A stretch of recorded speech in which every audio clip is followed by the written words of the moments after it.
Dear relationship cynics and relationship romantics, my name is Monice, and you are listening to the Romantic Cynic podcast.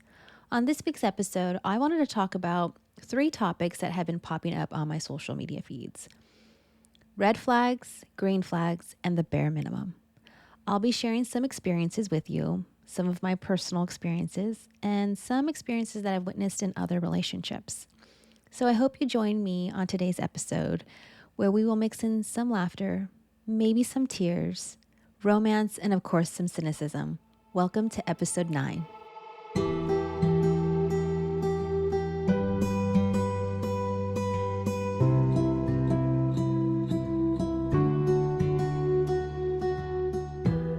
The first topic is red flags.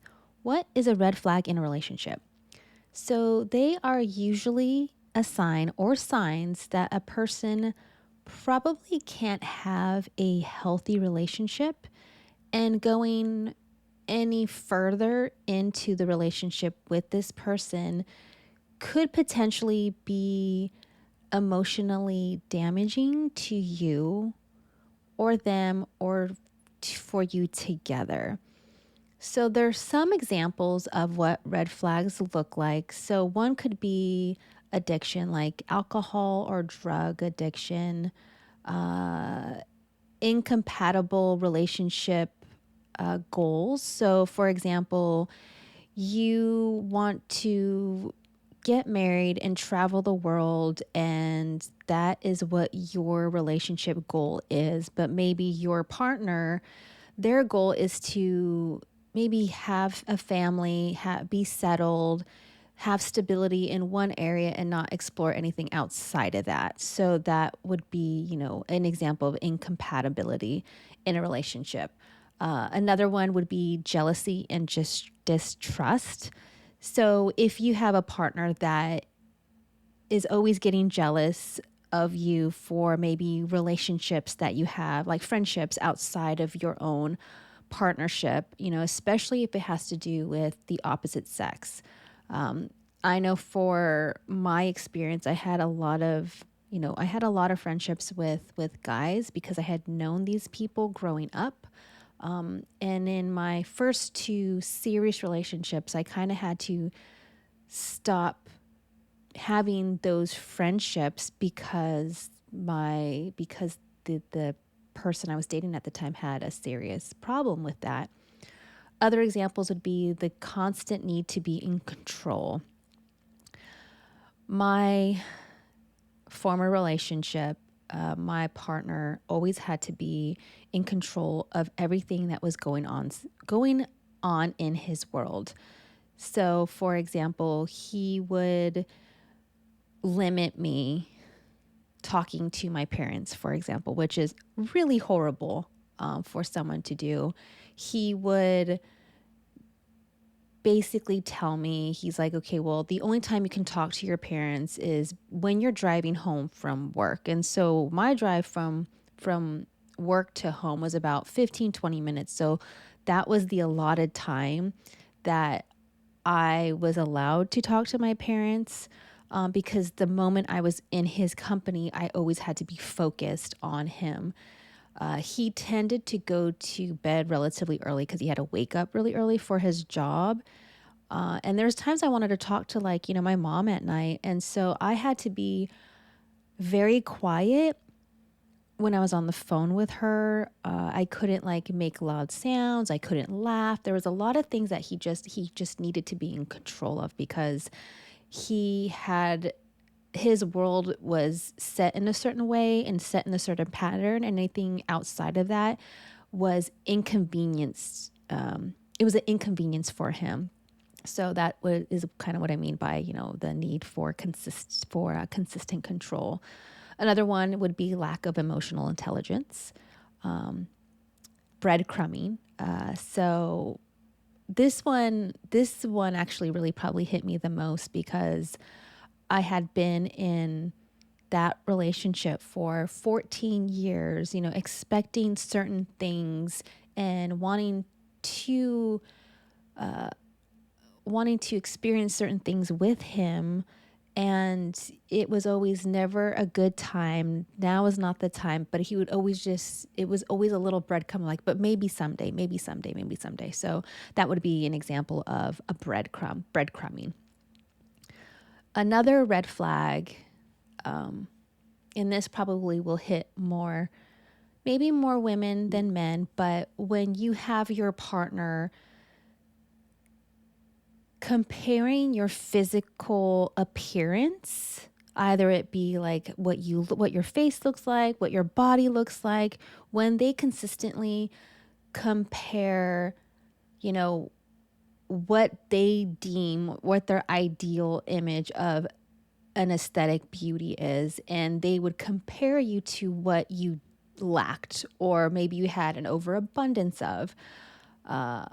My my example, I'm I've always been I was always been pretty thin for like my entire life, and with my ex, he always made me feel like I was way too thin, like I was too skinny. So I got to a point where I was actually eating quite a lot. I mean, I was matching bite for bite with him in every meal. And so just to kind of give you a little bit of perspective of body type, I'm 5'8", and typically I weigh less than like 125 pounds.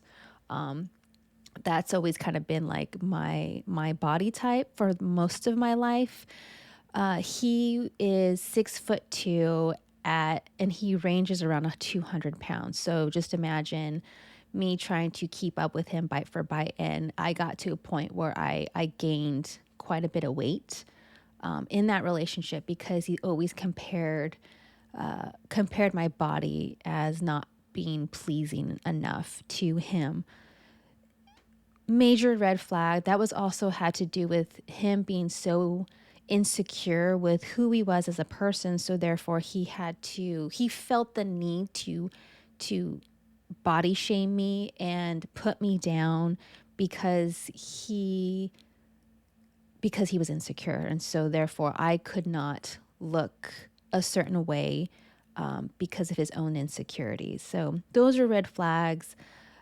They're I can admit I had throughout our relationship or throughout that relationship, I ignored quite a lot of red flags, and it's not something that, at the time I ignored them because I thought I loved this person, and I thought this person truly loved me for who I was, but in reality it wasn't that way at all. And so, red flags I think are really important for us, both men and women, to really pay attention to in our either a current relationship or a relationship that we're just wanting to start, or if you're out there on the dating scene as well. So really pay attention to some of those red flags. I'm a big advocate and big believer that you should really follow your gut. Like, what does your gut say? And if it screams to you that it doesn't feel right, it more than likely it doesn't. And so those things you really should not ignore. And I know for my personal experience, I did ignore those. So those are examples of red flags. So the next topic is our green flags. So what are green flags? Green flags, there are usually behaviors or personality traits that may indicate the person is likely to approach any type of relationship, either romantic or friendship relationship, in a healthy manner. So some examples of those would be they listen well. They're empathetic. That's a key. Another great green flag. They have high emotional IQ. They are willing to be vulnerable with you. They're consistently kind. I have a friend of mine who is probably one of the nicest people I have ever met, and she is consistently kind to every person. I've seen her interact with her husband from time to time, and she's just very kind to him, and he's very respectful back to her, and you can just tell how they have a really good relationship. She's a little bit more flamboyant and outgoing, and he's a little bit more reserved and laid back. But the two of them really work in sync together. And so, just the person just being genuinely kind to you consistently, and not just to you, but to people in general. Another one, and this one is big for me. Another green flag is the person works towards becoming the best version of themselves. Now, what I mean by that is they could, maybe working on a career path where what they're doing right now, they don't want to do forever in the future, but it's a stepping stone to what they want to do, pursue in the future. Or maybe they want to become book smarter. So they are reading a ton of books because that's what they want to, that's how they feel they are able to better themselves.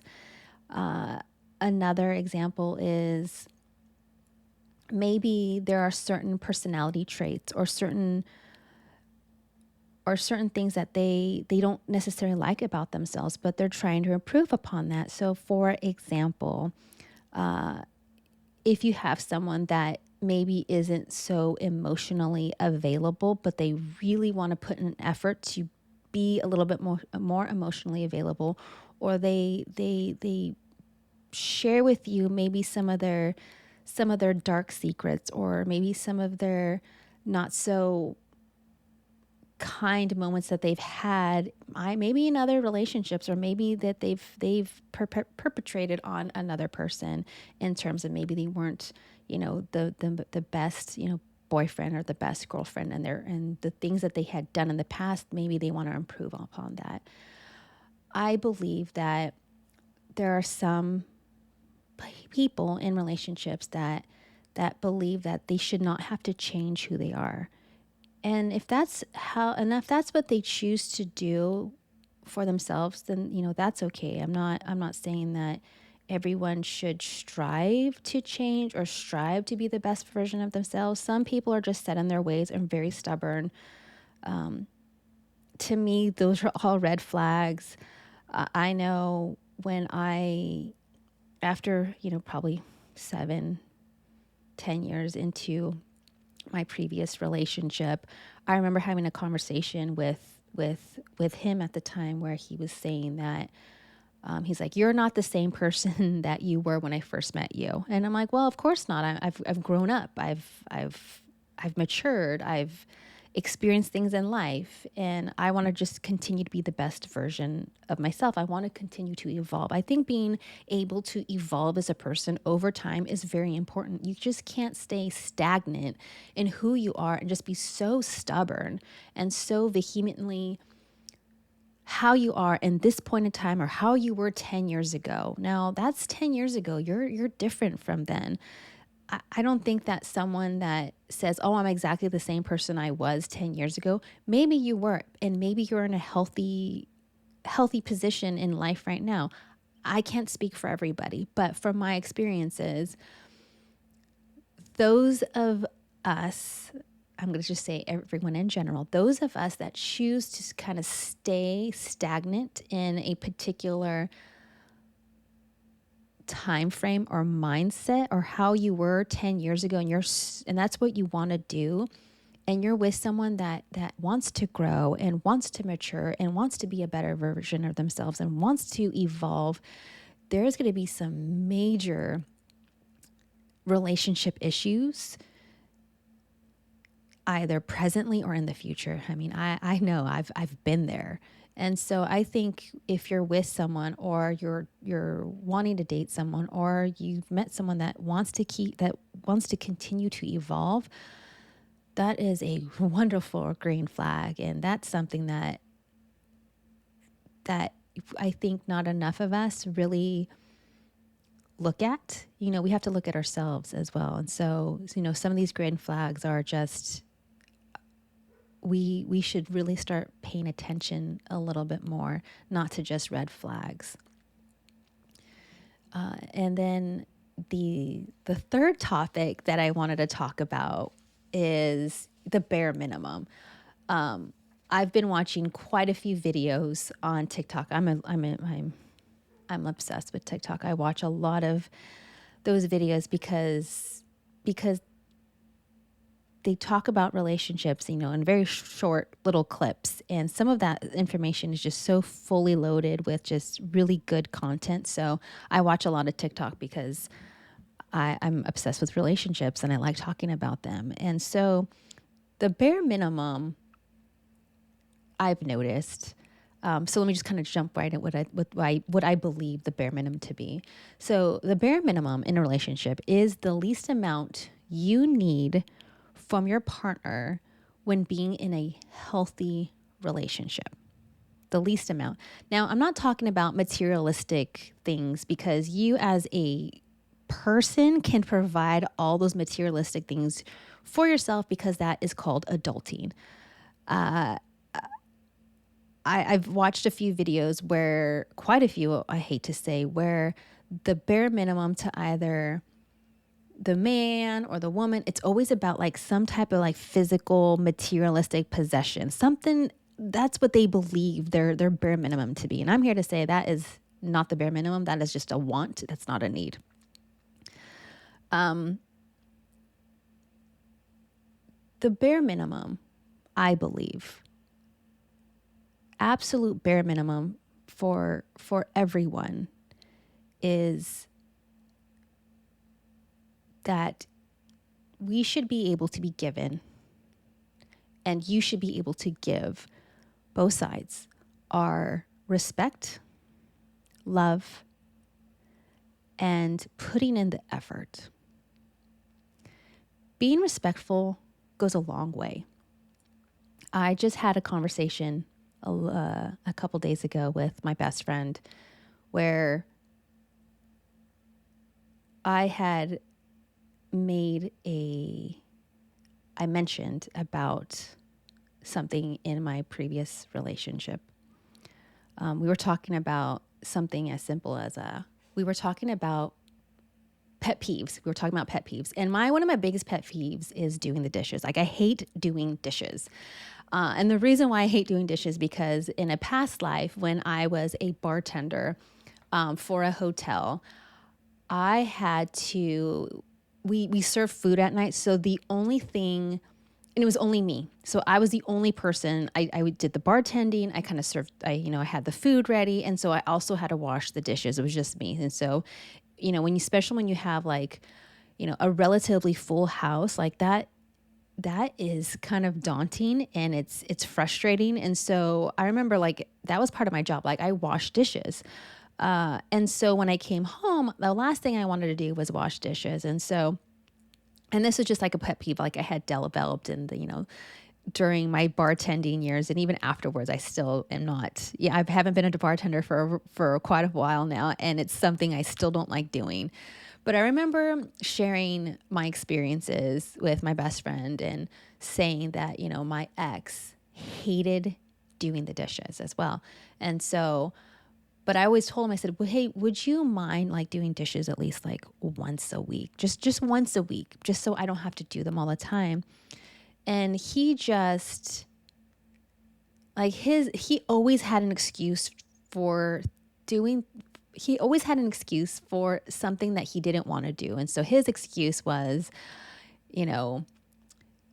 he was so tall and the counter was so low that it hurt his back whenever he had to do the dishes. And so he never did the dishes, and that was the reason why. At least that was the reason he always gave. So it really got to a point. It wasn't about doing the dishes, right? That is not what it was about. It was literally about like, hey, help me out for at least, once a week. That's all I asked, just help out. And he didn't want to do it. So there were times where I was extremely, not my happiest moments, I was extremely disrespectful back, because it's like, well, if you can't do this, well, I guess there's other things I should be doing for you because you're a big baby. Again, not my proudest moments in that relationship, but you get so frustrated sometimes, and to a point, you get to a breaking point where you're not being heard, you're not being listened to, and I believe communication plays a huge part in respect as well. And I believe I'm a relatively good communicator, at least in that relationship, because I always started out with like, hey, could you help me out? And with him, it was just like, no, I don't want to. And here's my reasons why. Fine. So having respect in a relationship is part of the bare minimum. The second one is love. So when I say love, I mean like really true love. Like you have a deep love for the person, not just on a romantic level, but on a friendship level. You're able to love each other as individuals. You're able to love them for who they are, including all the little quirks that they may have. I mean, that's just part of who they are. And I mean, you have like be loving that person. I would even go a step further by saying loving that person unconditionally. We tend to say that we love someone unconditionally, but then there's some type of condition that we have on that. And that is not what I'm talking about. When I say unconditional, it's literally unconditional love. You're not expecting, the world from them, yet the bare minimum you should at least hope to expect, and the key is have to give it back as well, is loving that person, is respecting that person. I think the third part of the bare minimum is putting in the effort, putting in the work. There are going to be moments that you have with your partner that are going to be trying. You're going to face adversity together, and you each have to put in the work and the effort to get past that adversity. We live in a society of, instant gratification, and hey, if I don't like something, I don't have to deal with it. That's not what relationships are based on, or at least that's not what they should be based on. Relationships, healthy relationships that have a bunch of green flags in them, you have to work hard for them. You have to put in the effort for these relationships. And that is something that I don't think a lot of us realize that it's really important to do, at least in my generation, and even some of the younger generation, where it's all about, I want the perfect relationship and nothing can be wrong and everything has to be right and we can't have arguments. That is not reality. That is a Disney animated film. That is not real. Putting in the effort and the work to have a successful and healthy relationship takes that. You're going to hit moments of adversity. You're going to hit moments of disagreement. You're going to hit moments, maybe even some arguments, but it's how do you and your partner work together to combat those issues that you may have? Not fighting, not arguing, not being disrespectful, not saying hurtful and mean things to another. That is not part of a healthy relationship, and that is not part of the bare minimum. Putting in the effort, loving them unconditionally, and being respectful, those should be part of the bare minimum that all of us should strive for in a relationship. And we each have to put in the effort. I heard a quote a few months back, and it really resonated with me, and I thought it was really well thought of. There was this belief, at least I used to believe this, where, okay, I'm going to put in 50% of the work. He's going to put in 50% of the work, and we make 100% together, right? This quote was, if you put in 100% and they put in 100% without expecting anything in return, you both get exactly what you want in the relationship. That's the bare minimum. That's what we should strive for. I hope that you found insight on this week's episode of red flags, green flags, and the bare minimum. Red flags and green flags are really two things that we should all be paying attention to in a relationship or someone that we're just starting to date. Listen to what your gut says. I'm a big advocate for listening to your instinct because typically your instinct won't be wrong. We tend to ignore our instinct because we feel that maybe this is the only person that we'll ever find, or we are so in love, or we think that we're very much in love with this person. And then look at your bare minimum. What is your bare minimum to you? Maybe it's not respect, love, and effort. Maybe you want to add something else, or maybe the relationship list isn't complete for you. But the bare minimum should be needs, not wants. So that's really important to remember. My closing words to you are this: be kind to yourself, know your self-worth. If you're not in a relationship, that's okay. But always continue to evolve into being the best version of yourself. If you are in a healthy relationship, hold your partner close. Tell them how much you love them and how much you appreciate them. Thank you for listening. And as always, yours truly, the Romantic Cynic.